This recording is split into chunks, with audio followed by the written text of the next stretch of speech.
Hi, Comms 311. Welcome to our presentation. The goal of this presentation is for you to step away with an elevated understanding of face negotiation theory and rhetorical theory and how they manifest themselves in our society. I'll be talking about rhetorical theory, and Emily will be talking about face negotiation theory. So to start with, let's talk a little about the history of face negotiation theory. Face negotiation theory was developed by Stella Ting-Toomey in 1988, and it embodies an intercultural and interpersonal communication context.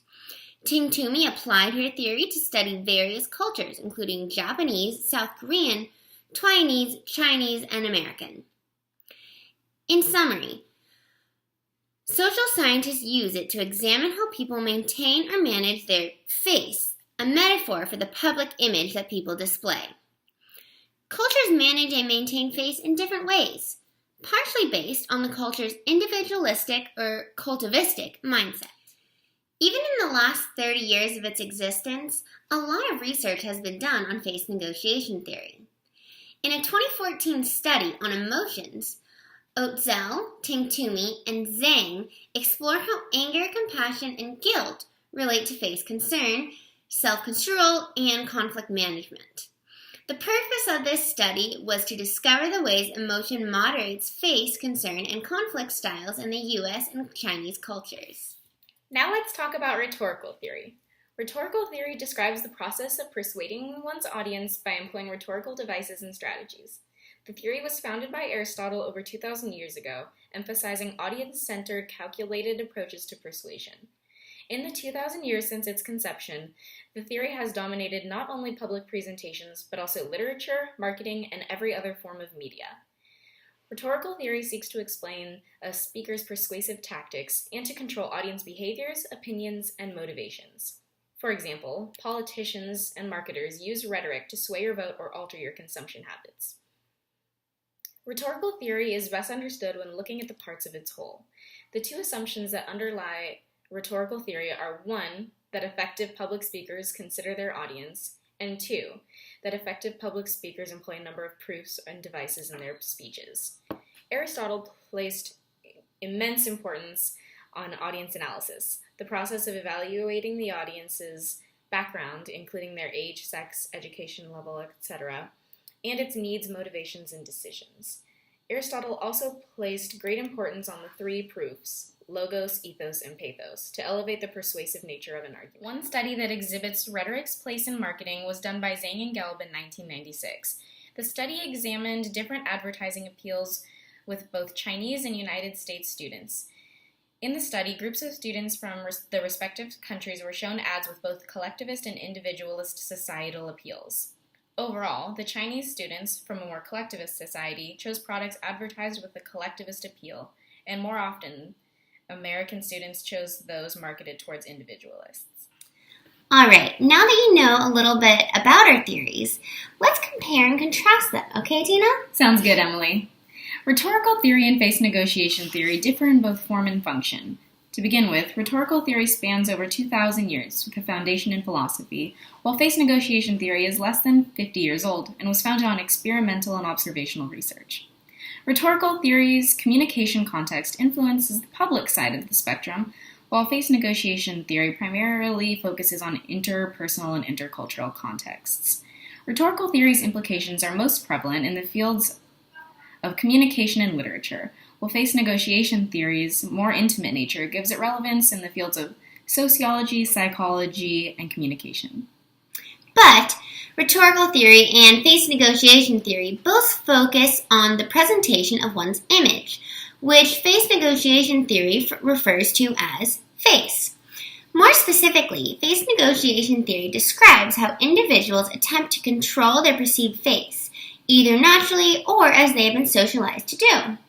Rhetorical theory takes this a step further and describes ways individuals may attempt to control the face of themselves, others, organizations, situations, products, and the list goes on. Rhetorical theory uses proofs of logos, ethos, and pathos, among others, to affect the audience and accordingly manage public perception. While face negotiation and rhetorical theory were created thousands of years apart, both stayed applicable through a significant transformation in human communication. the emergence of social media. But face negotiation theory and rhetorical theory are helpful in evaluating the virtual communication within social media, particularly in the form of advertisements.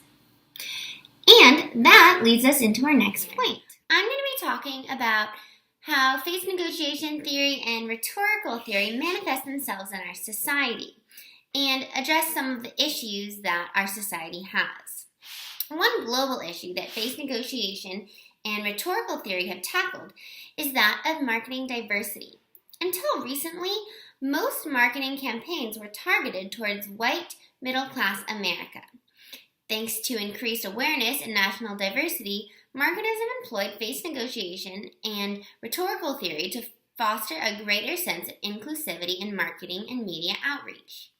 Rhetoric comes into play when marketers use appeals and strategies that apply to a wider variety of people.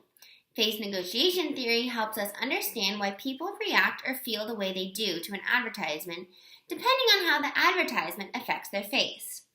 Face negotiation theory centers on the idea that a person accepts or rejects messages in society based on their effect on his or her face. Therefore, face negotiation theory describes how people view advertising messages that portray an aspect of their face in a positive light, as that message builds esteem by implying that their face is normal and acceptable. In the world of marketing, organizations use rhetorical theory to control society's impression of their advertisement, and face negotiation theory can be used to describe society's actual reaction. And that brings our presentation to a close. Just remember, face negotiation theory basically describes how people manage their face, their self-image, during interactions and conflicts with others.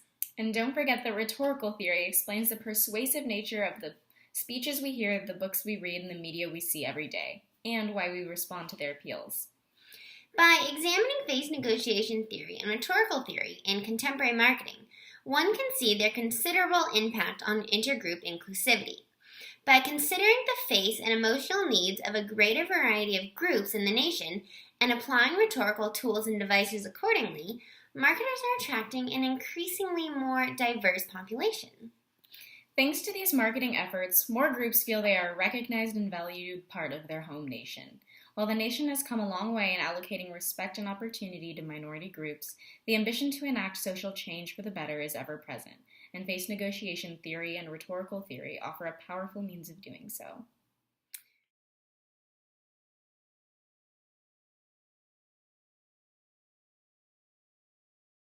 Bye! Thanks for watching!